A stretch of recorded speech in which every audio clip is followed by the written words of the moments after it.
Good morning, kababayan. I'm Rolly. I'm Ashley. I'm Vincent. I'm Casey. I'm Jake. I'm Jillian. And we are the Podcast. Good morning.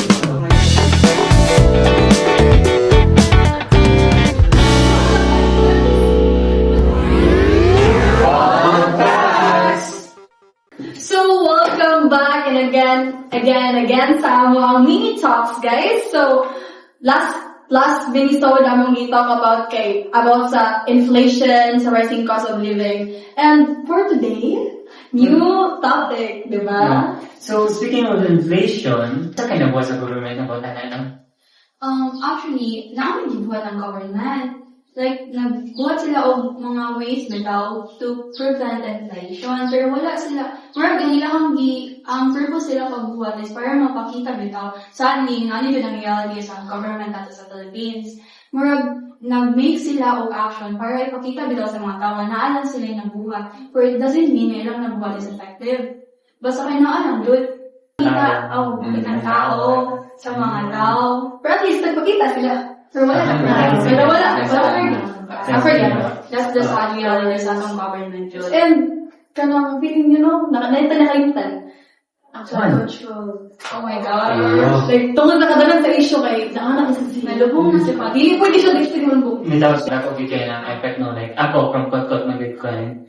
Pag bagyong Tino, dako kayong effect na katong pagbaha could have been prevented if anong wala na prevent, no? Bisan pa ang mga tao nag-prepare to sila, no?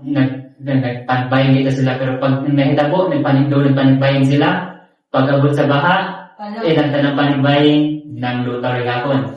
Ano man to, dagang kayo tag-lapses. Kaya kaso, we could have easily prevented it if, like, let's say, ang government or ang mga, let's say, barangay halls ang ganit active sila to ba? Kaya ba man sila kanang uwan to, badong bagyo, they could have been more active that day or that kanlang. Kaya ba sila man may isa pa doon. So, dapat ila itong i-check.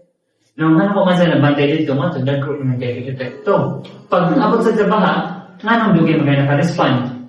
Yes, or at least, nga nung man sila patawag na emergency evacuation, diba? So, dako kayo sila lapses at ang panahon na. So, Dahil kayo nangawagtang. Tapos, wala. dako kayo tukuha nila. And, ang usa sa nakaka-apekto nga mong nagbaha is because the flood controls ang kanang agianan sa sapa wala nila tarong magbuhat. So ang building permits are given by the kanang government. So ilagi po na sila kaya anong isugo sila ang lapse ng government, no? Dahil views nga nag-circulate sa mga budget, ani nga kanang specific na city nga wala pa kayo bakong asa ang uban.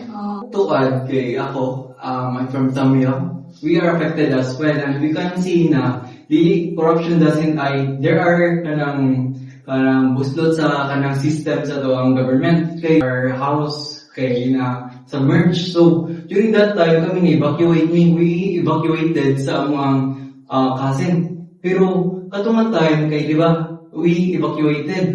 Pero the ayuda nga naabot kay di ba hatag sa evacuate.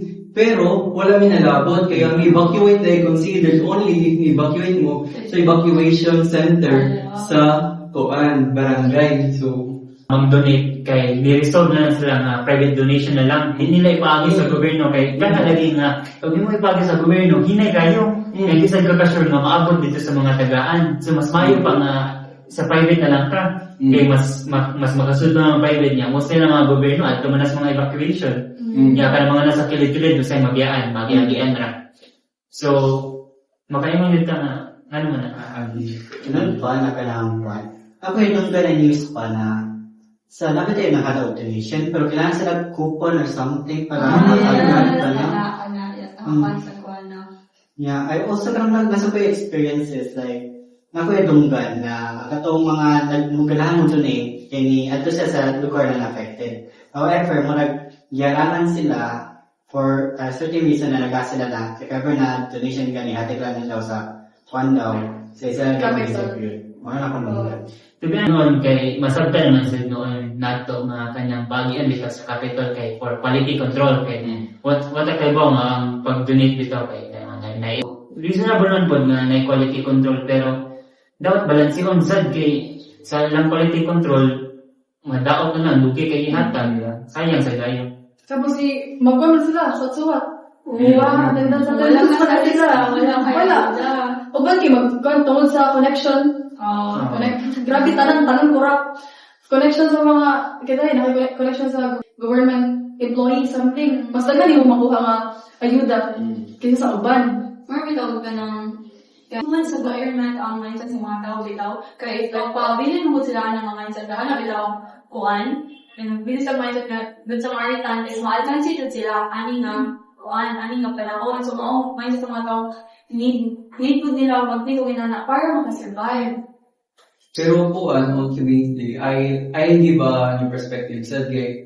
Diba, we are its people. So, ultimately, we're responsible kung sa ibutaran nato. And surely, ako nasakitan sa mga to. Kay, we voted for them. We trusted them na kuan. Diba? They will serve us. Pero, naman to, we experience injustice. Or betrayal. Yeah, I got betrayed. We got betrayed. Yes.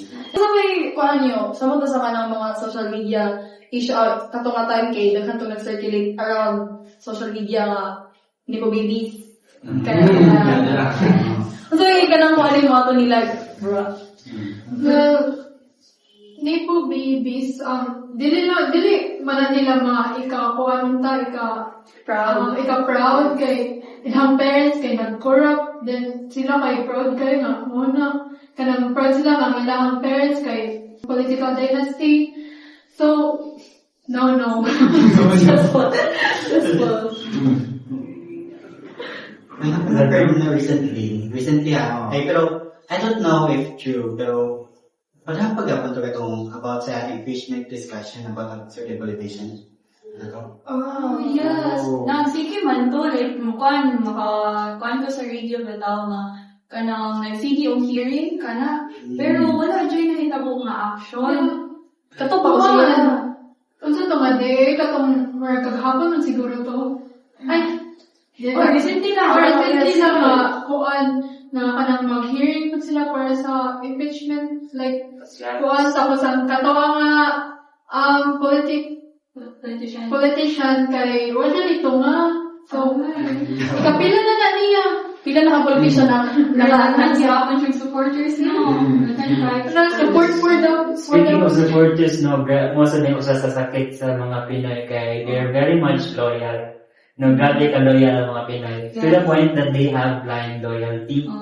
No, they are more loyal to the politician. They're more pro-politician than being pro-country. Yes. Mas prioritize nila ang pag-support sa ilahang politician than the betterment of the country. So, we're loyal to the politicians na like beside kay good background sa politics, pwede ka ma-appeal sa Senado. Mutanaw lang sila sa kanang nino sa barog. Pila ko kay Bossy Ani.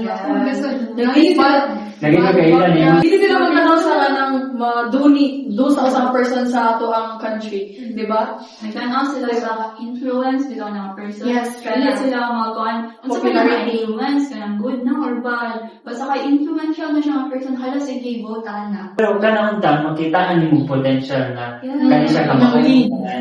Kaya mo siya muli sa kaninga nation, kaninga country. na-preso na siya pag-last, tapos nagkuha siya ni Lancer lang, tapos auto, butalan na gihapon nila.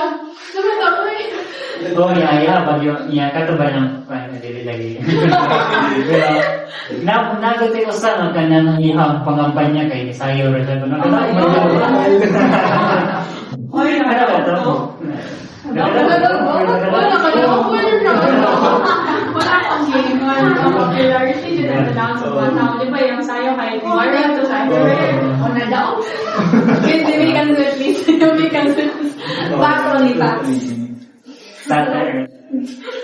So, one day, ang mga politicians silang lihok during campaign na para sila yung mapilian, para sila ma-elected kita sa position na nagtaw. Yeah, once they were elected, magpakita sila silang true colors ng mga ilan siya ng buhat pa. May tabong. some na bilisan sila magbuhat yun or some kay gamay lang magbuhat na. Pero pag kugihan kayo basta managan pa kayo, kugihan na kayo. Pero makalikod na, manglikod ako. Dito na sila lang. Dito kasi yung time ko yung tingin like, what ang book buying. Very also na siya every kanang It's a new normal but buying. like ang tanang nagparta. Pero makalikod na sila na sila mga sa pagparta.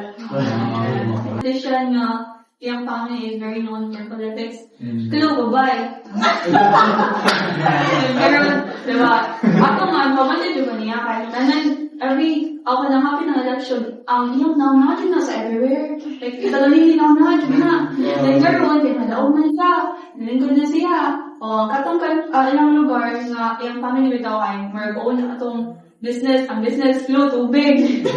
Nakalingkod man na daog. Wala na tubig to. Sa yung gibuhat, wala siya gibuhat atong a certain place. Kaya nakalingkod naman siya. So na-secure na. Na-secure Siya. na. Pero ang katong city, wala. Wala. Wala.